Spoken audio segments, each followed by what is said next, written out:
Hi hello welcome to my channel ప్రియం Telugu audio stories. మాజీ భర్త పార్ట్ 4 అండి. ఇంటికి వెళ్ళిన మానసుకి సందీప్ గుర్తుకొస్తాడు. అమ్మయ్య, నాకు పెళ్ళయిందని తెలుసుకొని వెళ్ళిపోయినట్లున్నాడు. ఇక నా జోలికి రాడు. తనకి పెళ్ళయింది, బాబు కూడా ఉన్నాడు, అందుకే వెళ్ళిపోయాడు అని ఊపిరి తీసుకుంటుంది. అప్పుడే స్వీటీ వచ్చి, మమ్మీ ఇవాళ స్కూల్లో ఇలా జరిగింది అలా జరిగింది అని తన ముద్దు ముద్దు మాటలతో చెబుతూ ఉంటుంది. కూతురి మాటలకు తను మురిసిపోతూ అవునా బంగారం అని కూతుర్ని ఎత్తుకొని బెడ్ మీద వాలిపోయింది మానస. ఇలా 10 రోజులు గడుస్తాయి. ఒకరోజు స్వీటీ స్కూల్ నుండి ఇంటికి బస్సులో వెళ్తుంది. రోజు బస్సులో ఆయమ్మ ఉంటుంది. మానస ఆ ఆయమ్మకు స్వీటీ గురించి జాగ్రత్తలు చెప్పి రోజు ఇంటి దగ్గర దింపాలి, గేట్ దగ్గర లక్ష్మి ఉంటుంది, ఆమెకు అప్పచెప్పాలి అని చెప్తుంది. సరేనమ్మా, అది నా డ్యూటీ, మీరు మరీ అంతలా చెప్పాలా అని అలాగే స్వీటీని రోజు లక్ష్మికి అప్పగిస్తుంది ఆయమ్మ. ఆ రోజు ఆయమ్మకి ఒంట్లో బాగోలేక సెలవు పెడుతుంది. స్వీటీ తన స్టాప్ కన్నా ముందే దిగిపోతుంది. లక్ష్మికి బస్సు రాగానే బస్సు దగ్గరికి వెళ్తుంది. అందులో స్వీటీ ఉండదు, ఆయమ్మ కూడా కనిపించదు. దాంతో మా పాప రాలేదు ఏంటి, ఆయమ్మ ఎక్కడా అని డ్రైవర్ని అడుగుతుంది లక్ష్మి. ఇవాళ ఆయమ్మ రాలేదు అమ్మా, ఆమెకు ఒంట్లో బాగోలేదు. మీ పాప స్కూల్ దగ్గర నేనే ఎక్కించాను బస్సు. ఆ తర్వాత ఎక్కడ దిగిందో నేను చూడలేదు. మీరు వచ్చి అడిగే వరకు నాకు తెలియదు అంటాడు డ్రైవర్. అందరూ వాళ్ళ స్టాపుల్లో దగ్గర దిగారు. ఎవరితో దిగిందో చూసి వస్తాను అని అంటాడు అతను. సరేనండి, నేను మా మేడంకి ఫోన్ చేస్తాను అంటుంది లక్ష్మి. బస్సు దిగి మానసకి కాల్ చేస్తుంది లక్ష్మి కంగారుగా. విషయం విన్న మానస కంగారుగా లేచి పర్మిషన్ అడిగి స్కూల్కి వెళ్ళి మొత్తం చూసి వాచ్మెన్ అడగ్గా, అందరూ వెళ్ళిపోయారు మేడం, మీ పాప బస్సు ఎక్కడం నేను చూశాను అంటాడు. ఇంటికి వెళ్ళే దారిలో మొత్తం చూస్తూ ఇంటికి చేరుకుంటుంది మానస. ఇంటి దగ్గరికి వెళ్ళినాక పాప రాలేదని చెప్పడంతో బస్ డ్రైవర్ అందరి పిల్లల దగ్గరికి వెళ్ళి కనుక్కొని వచ్చాడట. ఎవరు మాకు తెలియదని చెప్తున్నారు అంట మేడం. పోలీస్ స్టేషన్లో కంప్లైంట్ ఇద్దాం అంటే, సరే నేను వచ్చే వరకు ఇక్కడే ఉండు, పాప వస్తే నాకు ఫోన్ చేయి, నేను వెళ్ళి కంప్లైంట్ ఇచ్చి వస్తాను అంటుంది మానస. అలా ఏడుస్తూనే వెళ్తుంది మానస. సరిగ్గా కంప్లైంట్ ఇచ్చి వస్తూ ఉంటే ఫోన్ రింగ్ అవుతుంది. చూస్తే లక్ష్మి. మేడం, పాప వచ్చేసింది, మీరు ఇంటికి రండి అంటుంది.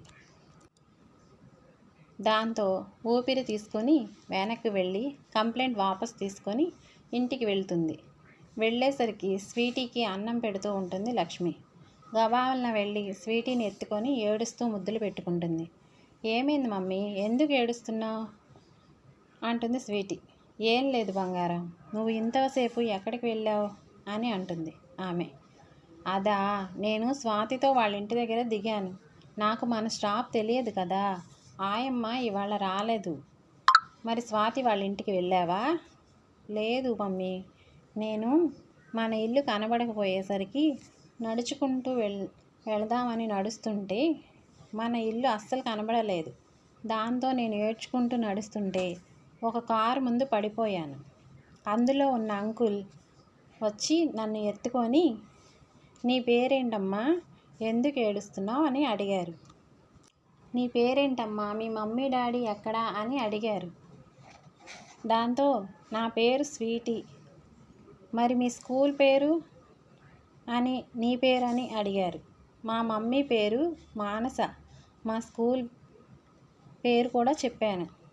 మీ మమ్మీ మానస నా ఫ్రెండు, నేను మీ ఇంటి దగ్గర తీసుకువెళ్తాను రా అని కారు ఎక్కించి నాకు ఐస్ క్రీమ్ కొనిపెట్టి నన్ను మన ఇంటి దగ్గర దింపి వెళ్ళిపోయారు మమ్మీ. అవునా, ఆ అంకుల్ పేరు అడిగావా? లేదు మమ్మీ అంటుంది స్వీటీ. ఇక్కడ స్వీటీని ఇంటికి చేర్చింది సందీపే. సందీప్ని ఒక్కసారి చూడటంతో గుర్తుపట్టదు. మానస, నా ఫ్రెండ్ ఎవరు? నాకు ఎవరు ఫ్రెండ్స్ లేరే అని ఆలోచిస్తూ, సరే బంగారం, ఈసారి ఆ అంకుల్ కనబడితే పేరు అడిగి మన ఇంటికి తీసుకురా, అంకుల్కి నేను థ్యాంక్స్ చెప్తాను అంటుంది. సరే మమ్మీ అంటుంది స్వీటీ. లక్ష్మి, సరేనమ్మా, నేను ఇంటికి వెళ్తాను అంటుంది. థ్యాంక్స్ లక్ష్మి, ఇప్పటిదాకా చాలా ఆలస్యమైంది. ఇంటి దగ్గర మీ పిల్లలు ఎదురు చూస్తూ ఉంటారు, నువ్వు వెళ్ళు అని చెప్తుంది మానస. సరే స్వీటీ, నువ్వు టీవీ చూడు, నేను ఫ్రెష్ అప్ అయి వస్తాను అని చెప్పి టీవీ ఆన్ చేసి కార్టూన్ పెట్టి వెళుతుంది మానస. మానస ఫ్రెష్ అయి వచ్చేసరికి స్వీటీ నిద్రపోతుంది సోఫాలో ఉన్న స్వీటీని తీసుకెళ్ళి బెడ్ మీద పడుకోబెట్టి తను ఏదో కాస్త తిని నిద్రలోకి జారుకుంటుంది మానస. ఆ రోజు దిలీప్ ఇంటి నుండి వెళ్ళిన సందీప్ ఫుల్గా డ్రింక్ చేసి హోటల్కి వెళ్ళి బెడ్ మీద వాలిపోతాడు. ఆ రెండో రోజు సందీప్కి ఒళ్ళు తెలియని జ్వరం, లేవలేని స్థితిలోకి వెళ్ళిపోతాడు. కార్తిక్ సందీప్కు చాలా నమ్మకమైన మేనేజర్. సందీప్ ఎక్కడికి వెళ్ళినా తనని తీసుకొని వెళ్తాడు. అలాగే ఇక్కడ కూడా కంపెనీ పనులు చూడడానికి తనతో వస్తాడు. ఆ పక్క రూమ్లోనే తను ఉంటాడు. కార్తిక్ ఉదయం 9 గంటలు అవుతుంది. సార్ లేచారో లేదో, అసలే రాత్రి ఫుల్గా డ్రింక్ చేశారు. ఎలా ఉన్నారో ఏంటో, ఎంత వద్దని చెప్పినా ఎక్కువ తాగేశారు. నాకు ఇది మామూలే, నెలకు 4 సార్లైనా ఇలాగే చేస్తారు సార్. అంత పెద్ద బిజినెస్ మ్యాన్, డేరింగ్ డాషింగ్ అన్నీ ఉన్న స్ట్రాంగ్ పర్సన్ ఇలా ఎందుకు చేస్తారో తెలియదు. వారానికి ఒకసారి డల్గా మారిపోయి ఆ రోజంతా తాగుతూనే ఉంటారు మా సార్. ఇలా అయిపోవడానికి ఏదో పెద్ద రీజన్ ఉండే ఉంటుంది అని సార్ అని డోర్ నాక్ చేస్తాడు. ఎంతకీ డోర్ ఓపెన్ కాదు, ఎందుకంటే సందీప్ స్పృహలో లేడు. దాంతో హోటల్ వాళ్ళకి ఫోన్ చేసి రూమ్కి ఇంకొకటి తెప్పించి లాక్ ఓపెన్ చేసి లోనికి వెళ్ళి చూస్తే సందీప్కి ఒళ్ళు కాలిపోతూ ఉంటుంది, నిప్పుల కుంపటిలా ఉంటుంది. వెంటనే హోటల్ వారిని సంప్రదించి డాక్టర్ని పిలిపిస్తాడు కార్తిక్. డాక్టర్ వచ్చి చెక్ చేసి హై టెంపరేచర్ 103 ఉంది, మందులు ఇస్తాను, 2 రోజుల్లో తగ్గిపోతుంది అని మందులు చీటీ ఇచ్చి వెళ్ళిపోతాడు. దాంతో కార్తిక్ అర్థమవుతుంది, ఇదివరకు కంటే ఈసారి చాలా డిస్టర్బ్ అయినట్టున్నాడు మా సార్ అనుకొని మందులు తెచ్చి జ్యూస్ పట్టించి ట్యాబ్లెట్స్ వేస్తాడు. కార్తిక్ ఆ రోజు సాయంత్రానికి కానీ స్పృహ రాలేదు సందీప్కు. మెలకు వచ్చిన సందీప్ తను ఎక్కడున్నది అర్థం కాలేదు. పక్కనే ఉన్న కార్తిక్ సార్ అంటే పిలుస్తాడు. నేను ఎక్కడ ఉన్నాను అని అడుగుతాడు సందీప్. హోటల్ రూమ్లో సార్. అప్పుడు గుర్తుకు వస్తుంది తను బెంగళూరులో ఉన్నట్టు. లేచి ఫ్రెష్ అయ్యి రండి సార్, ఏదైనా తిని మెడిసిన్ వేసుకోవాలి మీరు. నాకు ఏమైంది అని అడుగుతాడు సందీప్. మీకు హై ఫీవర్ వచ్చింది సార్ అంటాడు కార్తిక్. సరే నేను ఫ్రెష్ అయ్యి వస్తాను అంటూ వాష్రూమ్లోకి వెళ్ళి ఫ్రెష్ అయ్యి వచ్చి కొద్దిగా టిఫిన్ తిని మెడిసిన్స్ వేసుకుంటాడు. మందుల వల్ల తనకు మళ్ళీ నిద్ర పట్టేస్తుంది. అక్కడ ఉన్న కార్తిక్ కూడా కొంచెం తిని సార్కి అర్ధరాత్రి మళ్ళా జ్వరం వస్తే అందుకే నేను ఇక్కడ పడుకుంటాను అని సోఫాలో పడుకుండిపోతాడు. ఉదయం లేచిన సందీప్ బయటికి వచ్చేసరికి కార్తిక్ సోఫాలో పడుకోవడం చూసి నవ్వుకొని కార్తిక్కి స్వామి భక్తి చాలా ఎక్కువ అని అనుకుంటాడు. కార్తిక్ సందీప్కు నమ్మిన బండు, ఇంకా పెళ్ళి కాలేదు కాబట్టి సందీప్ ఏ ఊరు వెళ్తే ఆ ఊరు తను వస్తాడు. సందీప్ను చాలా జాగ్రత్తగా చూసుకుంటాడు. సందీప్ కార్తిక్ దగ్గరికి వెళ్ళి కార్తిక్ అని పిలుస్తాడు.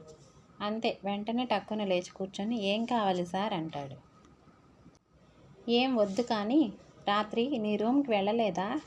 లేదు సార్, మీకు అర్ధరాత్రి ఏమైనా ఇబ్బందిగా ఉంటే డాక్టర్ని పిలవాలి అని ఇక్కడే పడుకున్నాను సార్. సర్లే లేచి రెడీ అయ్యిరా, కలిసి టిఫిన్ చేద్దాం అంటాడు. ఎస్ సార్ అంటాడు కార్తీక్. సందీప్ ఫ్రెష్ అప్ అయ్యి వచ్చేసరికి కార్తీక్ కూడా వచ్చేస్తాడు. హోటల్ వాళ్ళు టిఫిన్ తెచ్చి అక్కడ పెట్టి వెళ్తారు. ఇద్దరు కలిసి టిఫిన్ చేసిన తర్వాత కూర్చొని కాఫీ తాగి ఇలా అంటాడు సందీప్. కార్తీక్, ఇక్కడ కంపెనీ సక్సెస్ అయ్యే వరకు నేను ఇక్కడే ఉంటాను. అదేంటి సార్, మీకు అసలే బాగాలేదు. మరి మీరు హైదరాబాద్కి వెళ్ళండి, నేను చూసుకుంటాను అంటాడు. లేదు, నాకు ఈ వాతావరణం బాగా నచ్చింది కార్తీక్ అంటాడు. ఇంతటితో ఈ ఎపిసోడ్ పూర్తయిందండి. మళ్ళీ తిరిగి కలుసుకుందాం. Thank you all. Bye bye.